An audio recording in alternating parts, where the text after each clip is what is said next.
is Guilhelmine Raizenne. She is a child of the fourth generation of Raizenne.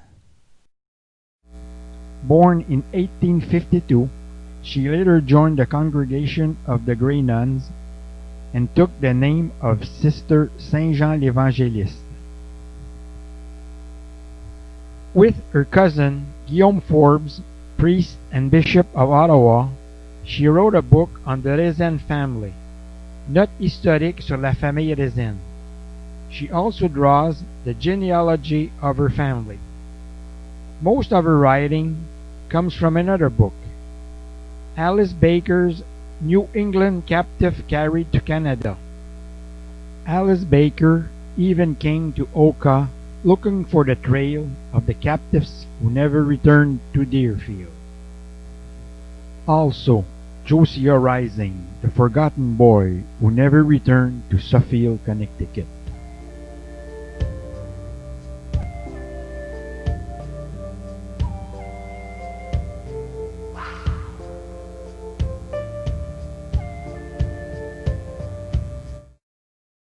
(1704) Philippe de Rigaud, Marquis of Vaudreuil and Governor of New France, gives the order to Jean-Baptiste Hertel de Rouville, 35 years old, to attack, massacre, and destroy the village of Deerfield, Mass.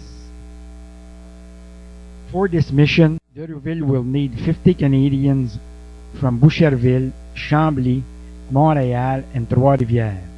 He will also need Navy troops and militia. He will also bring 200 Indians from 4 different villages.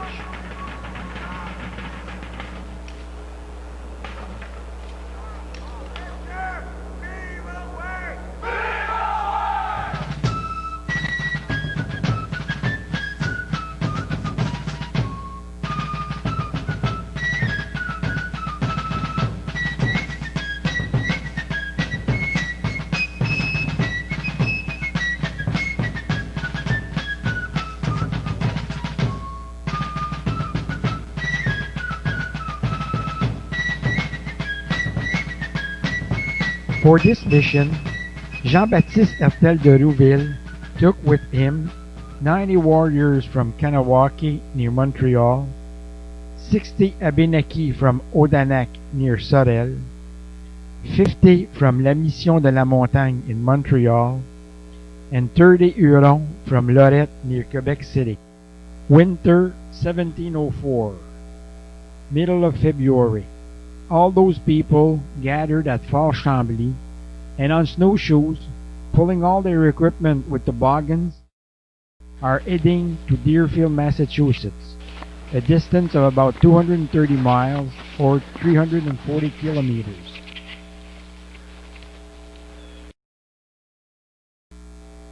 At Deerfield, they had good reasons to be worried. They expected another massacre, because the village was attacked 7 times before.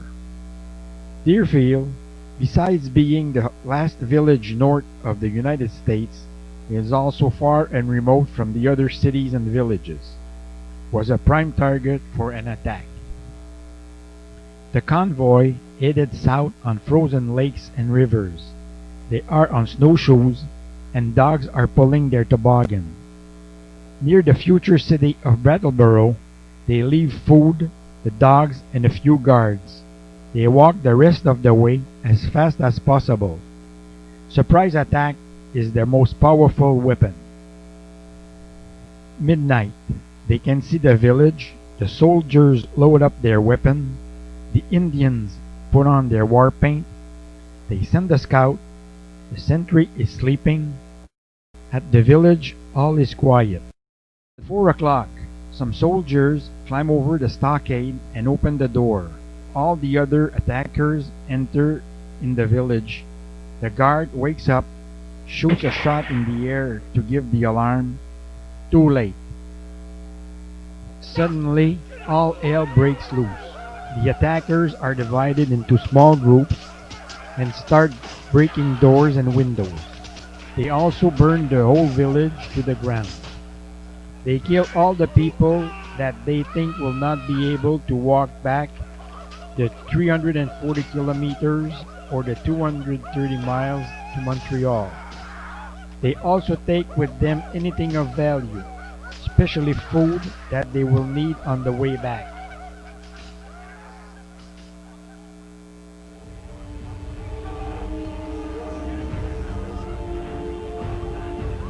La plaine brûle, mon cœur chavire,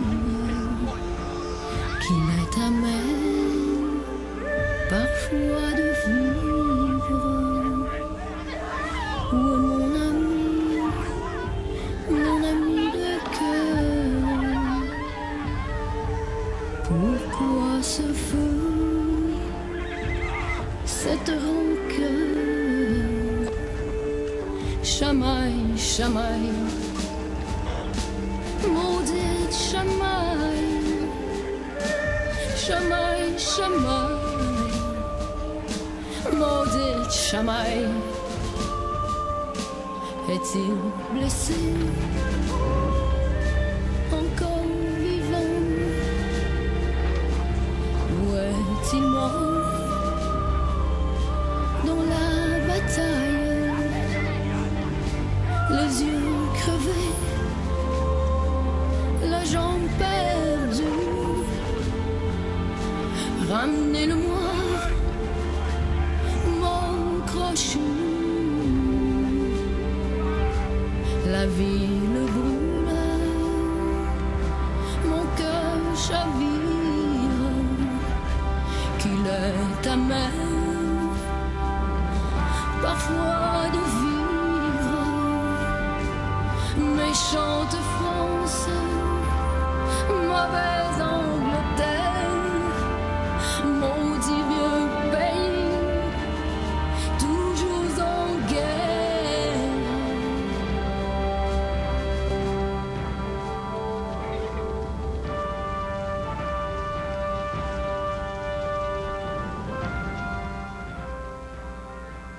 At the house of Mayhumansdale, the doors and the windows are broken.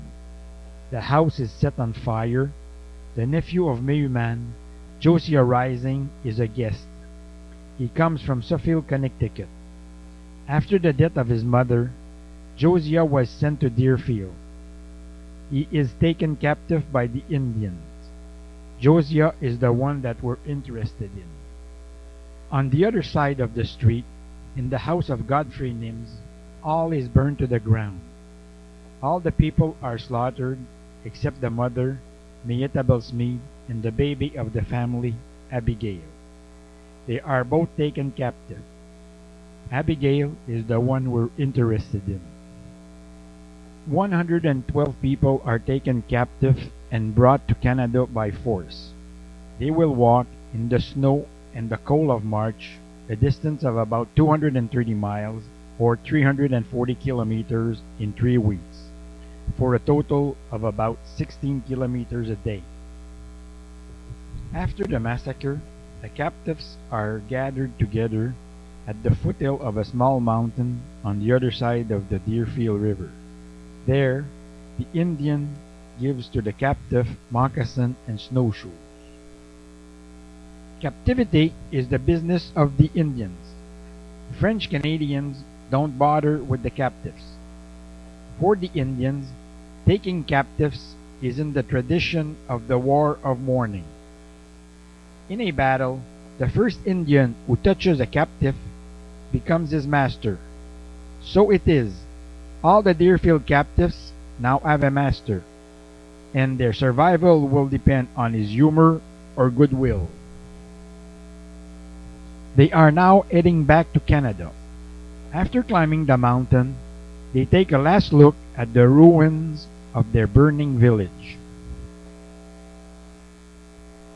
First break, the warriors and the French take care of their wounded.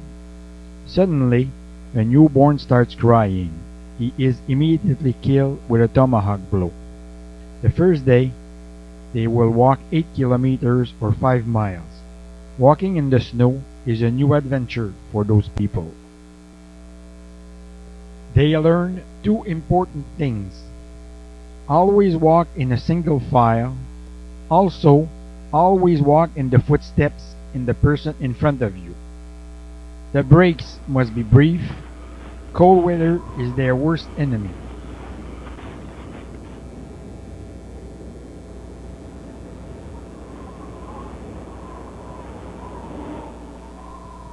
Nightfall. The Indians build tents, make beds with spruce branches. The captives are tied down until morning. One of the captives, a young boy, manages to get away and heads back to Deerfield. The Indians tell the captive if another one of them runs away, they will all be burned.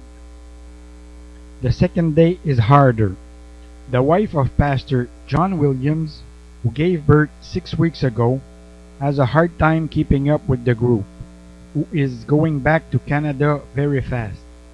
She falls in the water while crossing a river. Unable to continue, her Indian master kills her with his axe.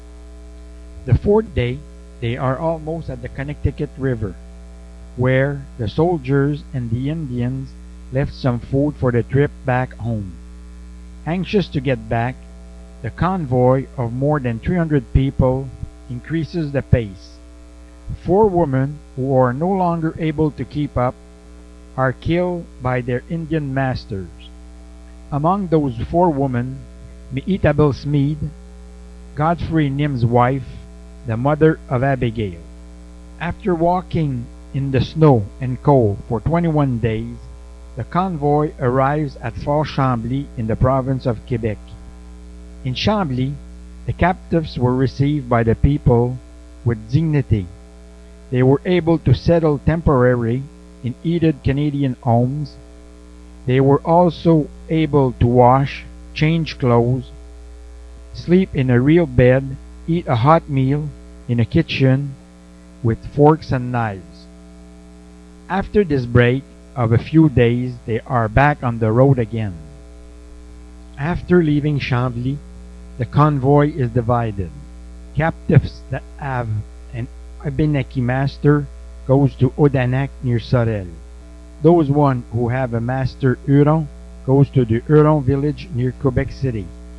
Abigail Nims will go to Montreal at La Mission de la Montagne.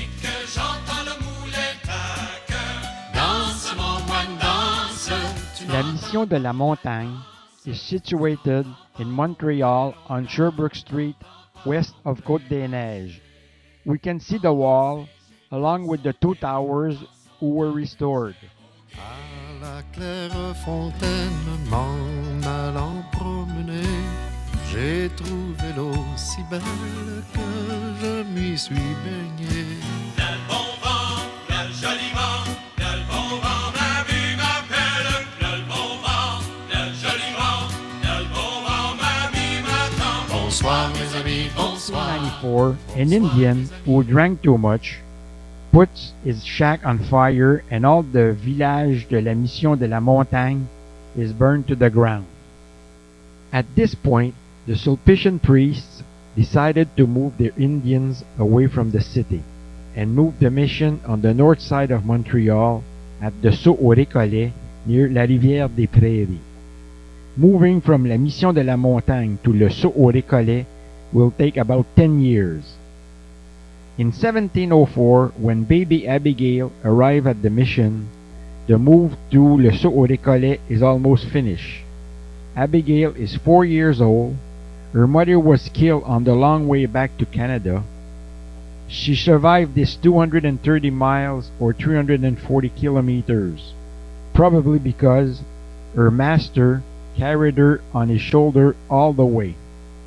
Now he brings her to his shack and leaves her with Canastarzi, who is probably his wife or his mother.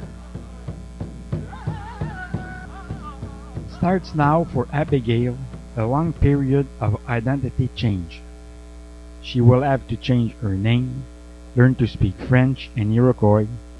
She will have to change her religion, change her way of life, and integrate herself not in one but 2 new cultures. June 15, 1704. Abigail Nims is baptized in the Catholic religion, official religion of New France. Her name of Abigail is changed for Marie Elizabeth in honor of her godmother, Marie Elizabeth Lamoine, daughter of Charles, Baron of Longueuil. But at the same time, this little girl, who is under the protection of the Sulpician priest and the nobles of the French Canadian Society, is given to an Iroquois family, who will name her Toatoguash, which means she gets the water. This represents her rank in the shack. She is now a water girl. Josiah Rising. As we saw in the massacre, Josiah was not from Deerfield, but from Suffield, Connecticut, and was a guest at the house of his uncle, Mehuman Insdale. It seems young Josiah did not go to La Mission de la Montagne, but was taken directly to Fort Lorette at Le Sault au Récollet in the north of Montreal. We know very little about Fort Lorette, because this is where were taken most of the prisoners taken from the different skirmish, attack, and massacre in New England between 1687 and 1713. We think that after the British conquest in 1760, where the British took over Canada from the French, the Sulpician priests destroyed some document related to Fort Lorette because they did not want to upset the British. For Josiah, 10 years old, adjustment must not have been easy. He had to learn the French and Iroquois language, accept the rituals and practices of the Catholic religion, and integrate himself fast to his new way of life. We don't exactly know how things went for him, but we have testimony of other boys of his age taken captive at Deerfield with him. Stephen Williams, 10 years old, told that the English boys taken at the Abenaki Reserve of Odanak near Sorel laughed at him in front of the Indians and make believe they did not knew English anymore, but they spoke English with him when they were alone together. Toatoguash and Shuntaquani were not adopted by the family in which they were assigned.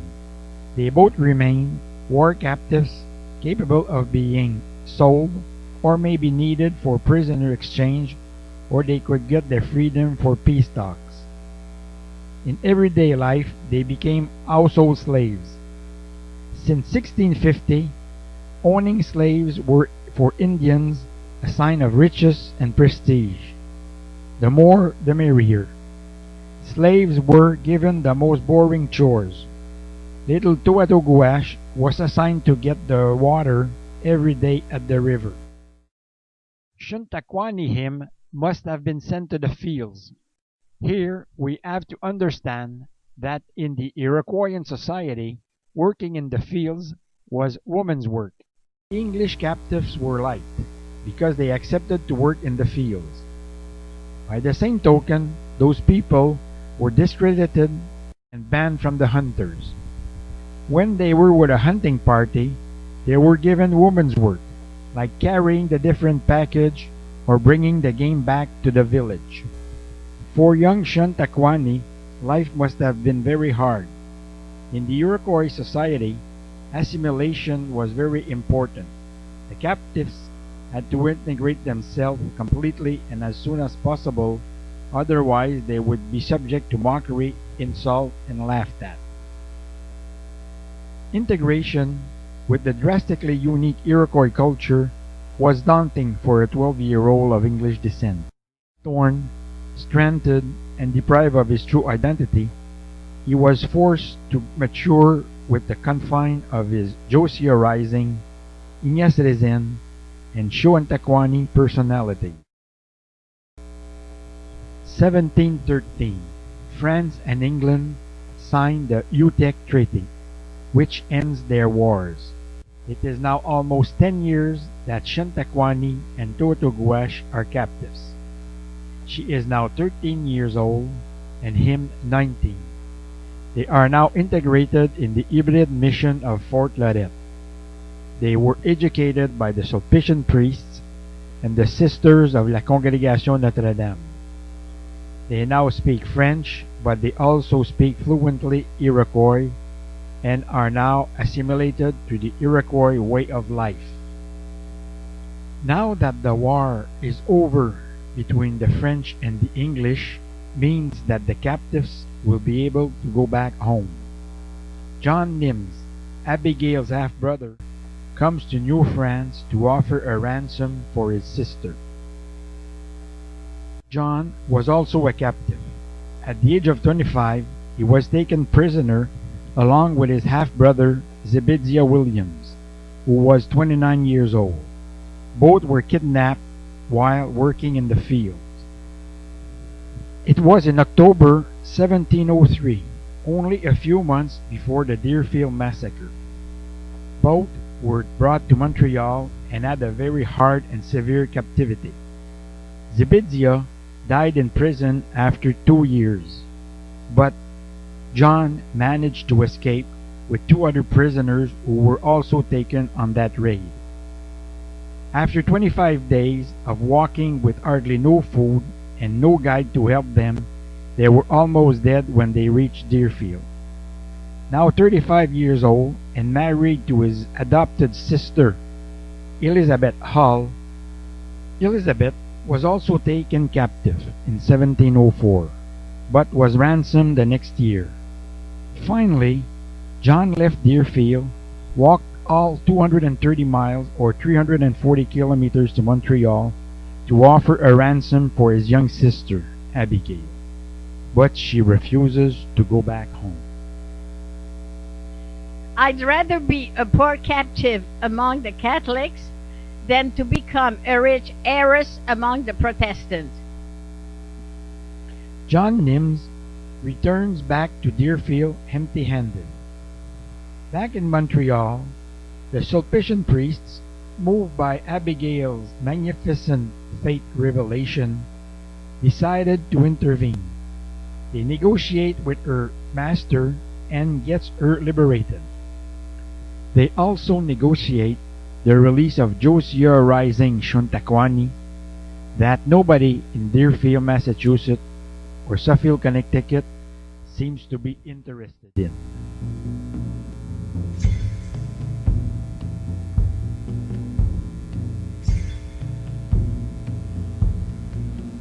In 1715, Abigail Elizabeth Tuatogouache is 15. She is now free and able to get married. Josiah Ignace Shuntakwani is 21. Elizabeth and Ignace both came from Deerfield. They were both taken in the same raid. They decided to get married. The ceremony takes place on July 29, 1715 in the chapel of Folaret at Le Sault-au-Récollet in Montreal. The new couple could have been able to establish themselves on a land in Montreal, like other captives who decided to stay in New France. Let's take for instance Mathias Farnsworth, who the Sulpician priest changed his name to Phaneuf. Mathias was taken captive in Groton, Massachusetts in August 1704. He finally decided to start a farm in Rivière-des-Prairies in the northeast of Montreal. But Ignace and Elizabeth decided to stay at the mission with the priests and the Indians with which they were raised. We have very few information on the first years of their marriage. Due to this fact, we think that the Sulpician priests destroyed documents because a lot of French married to Indians. At that time, New France became métis, both genetically and culturally. In 1850, the Canadian government, with its new politics of trying to eliminate and completely assimilate both Métis and Indian to the European culture. For the French Canadians to keep their civil rights, the clergy thought it would be best to erase all traces of crossbreeding, and the historians invented purely European origins. It seems impossible to find the original document of the marriage of Ignace and Elizabeth, or the baptism of their children born at Le Sault-au-Récollet. In some books of genealogy, it is written that their daughter Catherine would have been born on the 12th of May 1714, more than a year before the marriage of Ignace and Elizabeth. It is impossible to find the original document to confirm this date. For their son Simon, we found a birth certificate that indicates that the child was the son of Ignace Chantaquani and his legal wife Elizabeth Tuatogouache. On the other hand, we can read in the book La Paroisse de Champlain, or Champlain's Parish, written by Father Cloutier, that Simon had the skin brown like an Indian. 1721. The King of France gives to the Sulpicians priest a 260 square mile land in Oka. It will be named La Seigneurie du Lac des Deux Montagnes. For this new seigneurie, the Sulpician will need a lot of manpower to clear the bushes, cut the trees, build a church, and a fort. But most of the manpower is on the island of Montreal, which is another seigneurie owned by the same priests. The only manpower available were the Indians of Le Sault-au-Récollet. The Sulpicians decided to close Le Sault-au-Récollet and move the mission to Oka. The move is made in February because it is easier to walk on the frozen rivers in winter. The missionary and all the people of Falaret, including Abigail Nims, Josiah Rising, and their 3 children, starts walking the 30 miles or 45 kilometers to Oka. They have snowshoes and are pulling the toboggans. They bring everything with them. Even the little chapel is taken apart and carried on the snow. After crossing all the west end of the island of Montreal, they reach the village of Sainte-Anne-de-Bellevue.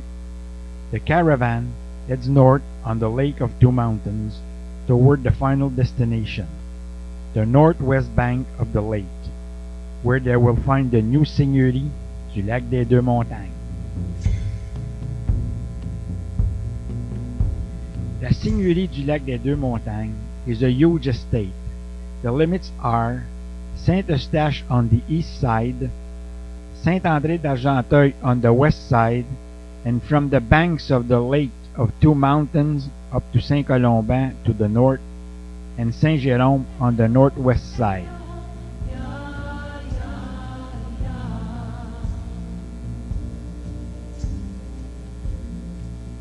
The living quarters of the new mission are built gradually.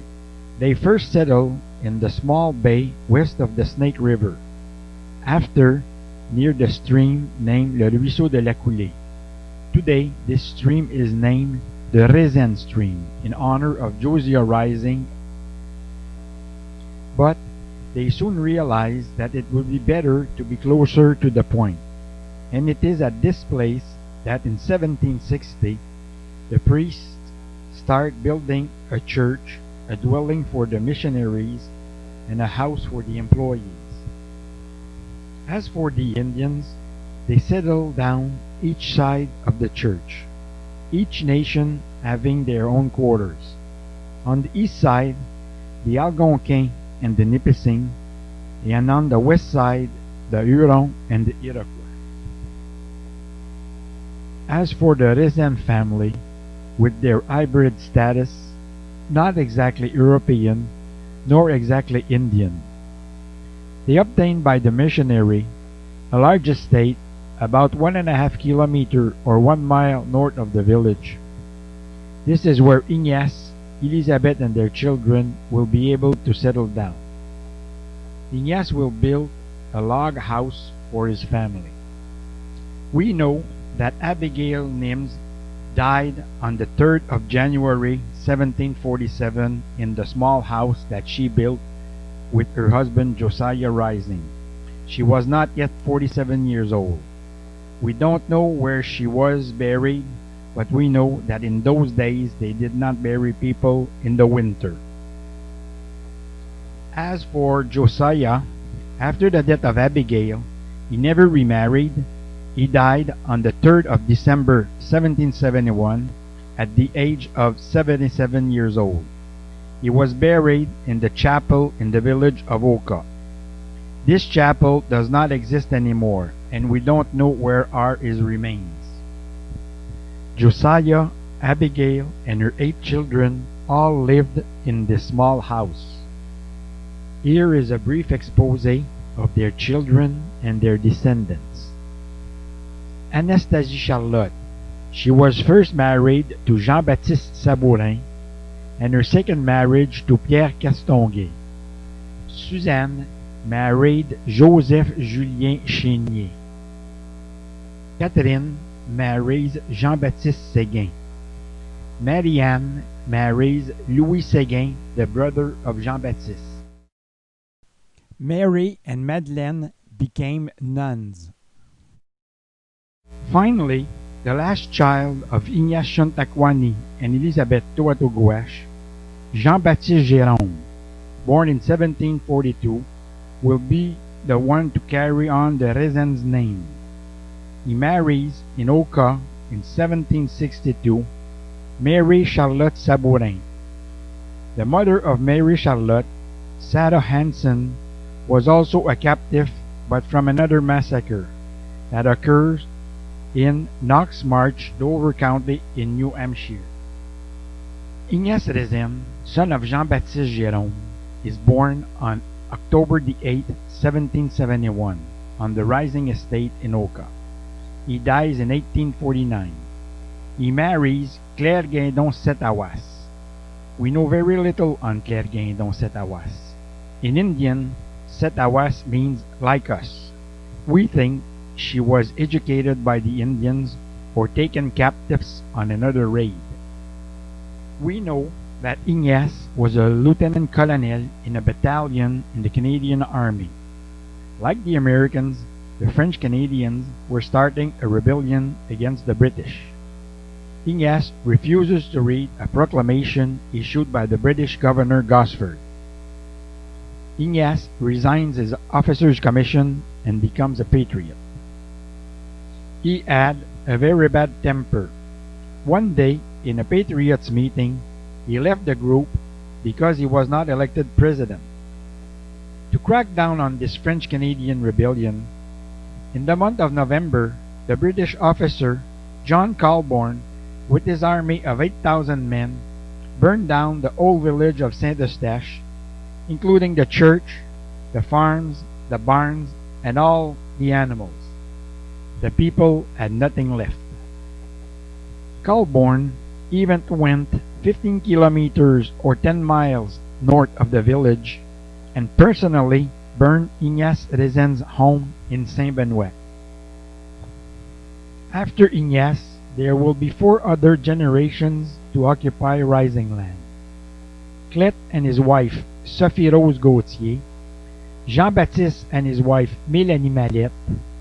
Jean-Baptiste and Mélanie will have 4 children.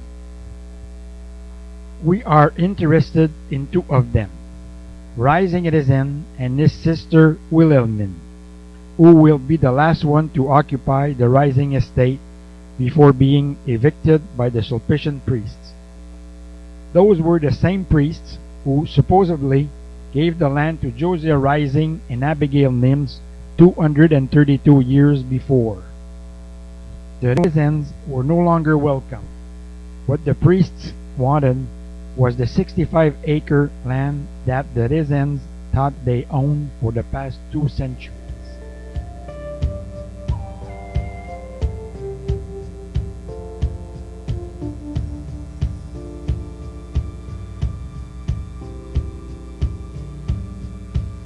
Let's see about Rising Raizenne and his sister Wilhelmine.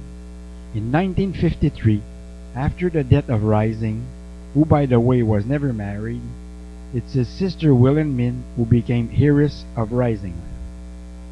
Because she thought she was the owner of the estate, she sold it to the village of Oka.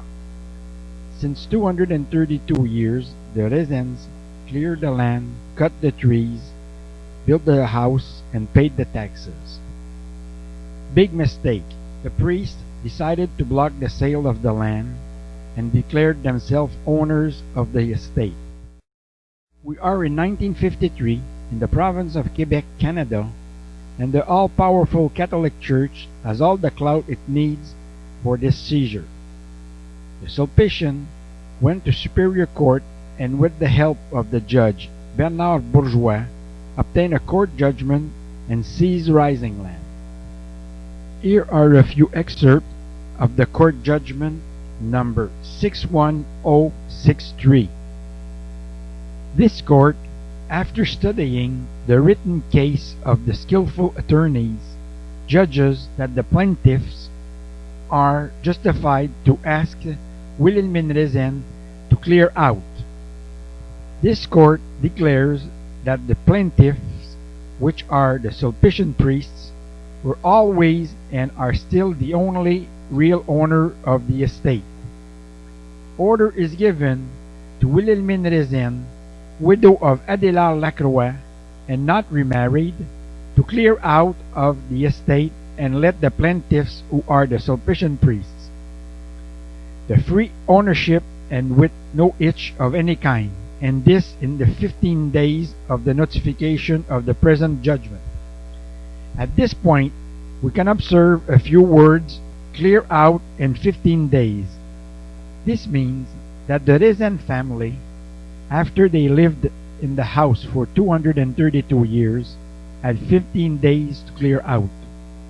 Of course, the Sulpician priest won the lawsuit and took the house from the Raizenne. Wilhelmine, who was born and raised in the Rising estate, was finally evicted by the Sulpician priests. She also lost the profit because she was unable to sell her house. She moved in Oka in a rented apartment. Rising land was deserted and abandoned during 20 years, from 1953 to 1973. In 1973, the Sulpicians sold the house to Mr. Marc Bérubé. Mr. Bérubé, instead of demolishing the house, decided to renovate it, even though it was in an awful condition. After having started the renovations, he sold it to Mr. Yvon Beaupré, who continued to restore it.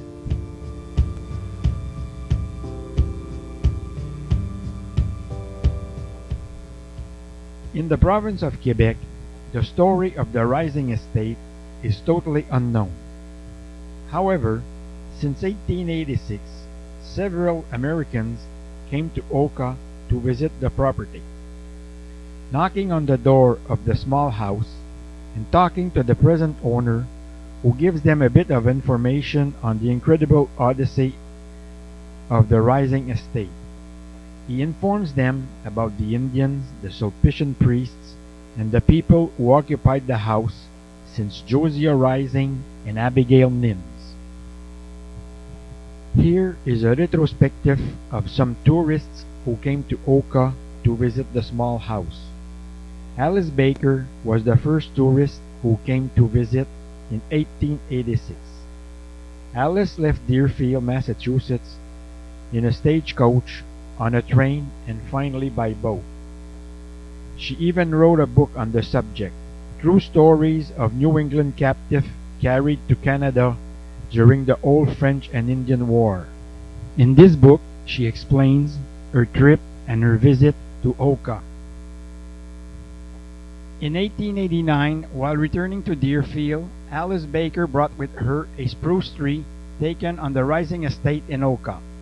The tree was planted at the front corner of Memorial Hall Museum in Deerfield, in memory of the captives. The conifer remained on the site until it fell in a storm in September 1999. This photograph was taken by Frédéric Nims in 1908.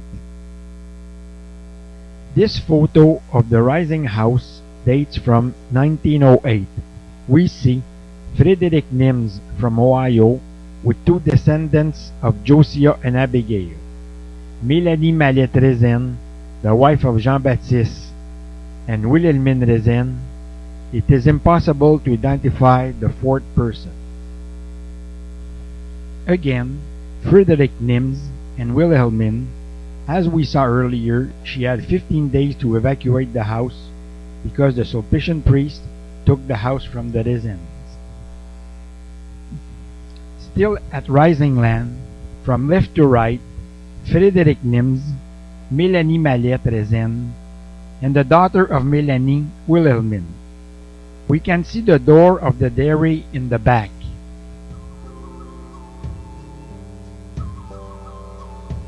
Wilhelmine, her sister Mary, and some guests from America.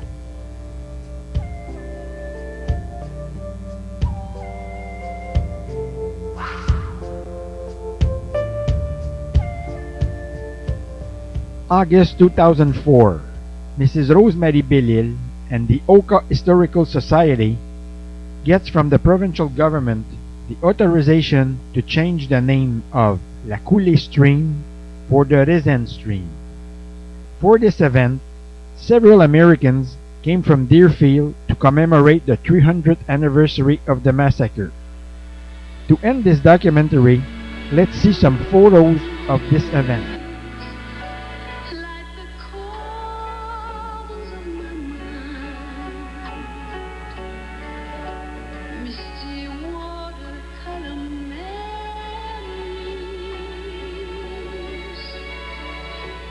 of the way we were.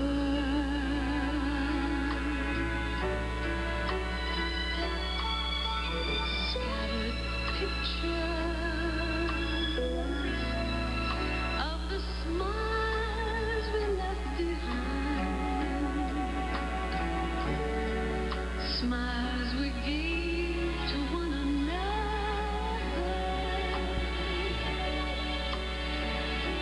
for the way we were.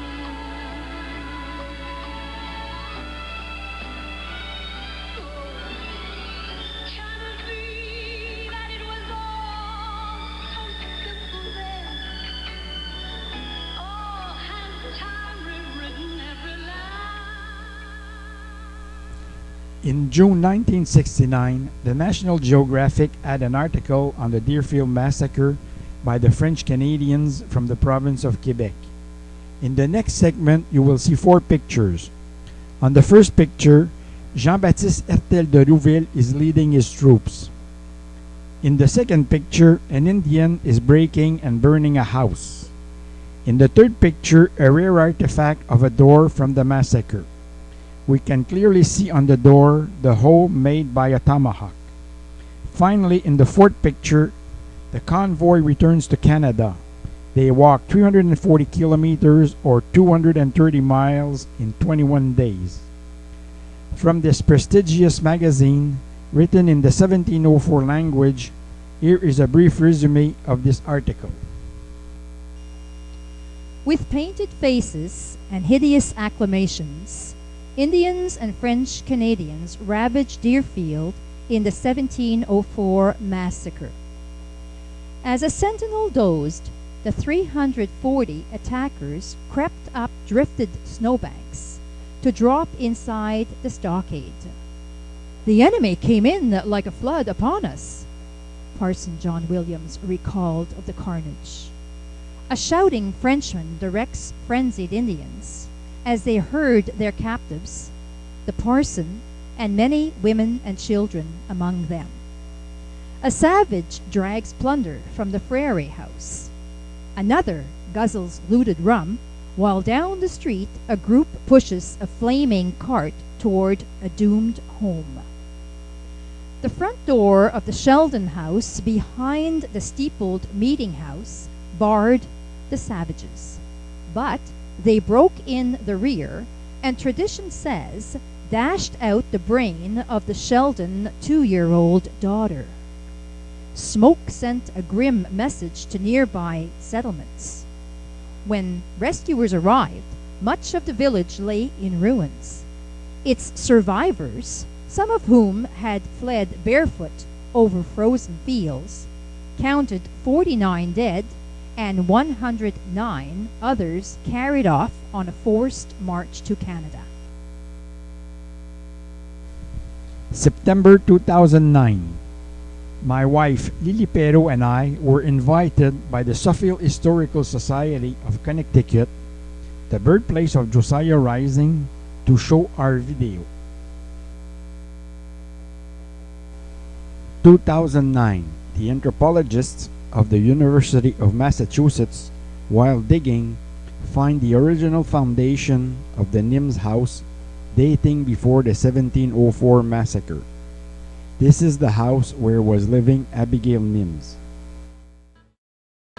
Adieu mon passé, ma belle enfance. Adieu souvenir de mon beau pays. Là-bas déjà le printemps recommence. Qu'il est loin le soleil de l'exil. Qu'il est loin le soleil de l'espoir.